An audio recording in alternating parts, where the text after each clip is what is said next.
व्रत की महिमा आपने बहुत सुना है, एकादशी की महिमा आपने बहुत सुना है।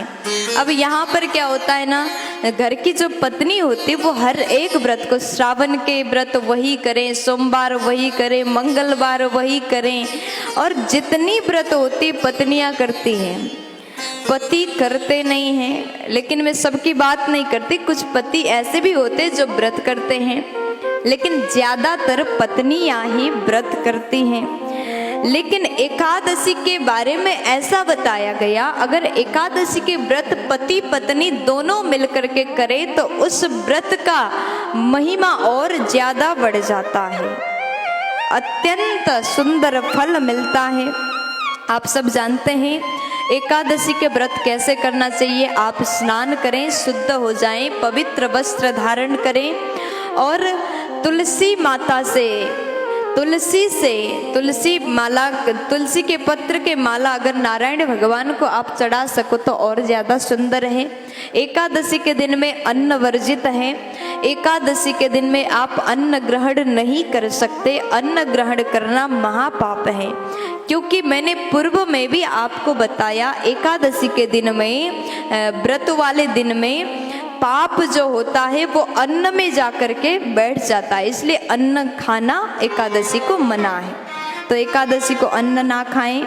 पत्नी ये इस व्रत को करें, पति भी इस व्रत को करें। देखिए, पति पत्नी इस व्रत को करेंगे ना तो सुंदर फल मिलता है। अब यहाँ पर कहा, अगर एकादशी की व्रत पत्नी करती है तो वो 10 पीढ़ी को तार देती है, 10 पीढ़ी 20 पीढ़ी को तार देती। कैसे?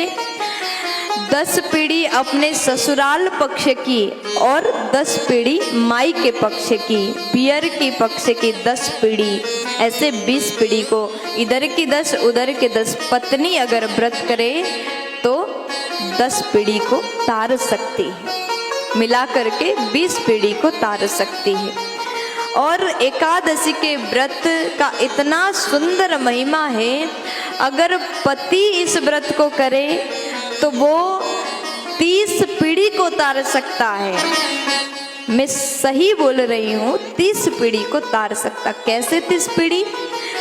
अपने घर वालों के पक्ष की 10 पीढ़ी, पत्नी की मायके के पक्ष की 10 पीढ़ी और मामा के पक्ष के 10 पीढ़ी। अगर एक पति एकादशी के व्रत करे तो 30 पीढ़ी को तार सकता है। और पति पत्नी दोनों मिलकर के इस सुंदर व्रत एकादशी व्रत को अगर करते हैं तो व्रत का महिमा अपने आप और ज़्यादा बढ़ जाता है, व्रत का महिमा और भी ज़्यादा सुंदर हो जाता है। ये व्रत कई लोगों ने किया, बड़े बड़े लोगों ने किया। एकादशी व्रत की महिमा अत्यंत सुंदर है। एकादशी का जितना वर्णन किया जाए उतना कम है।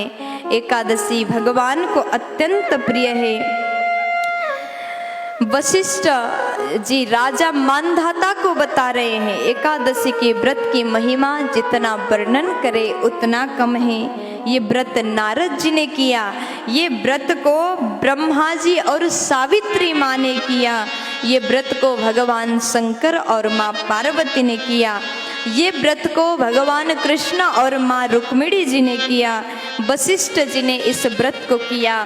ऐसे पावन पतितों को भी पावन करने वाली ये 11 का व्रत अगर हम करते हैं तो हमारा अवश्य कल्याण होगा। इस व्रत को करने से भगवान प्रसन्न होंगे।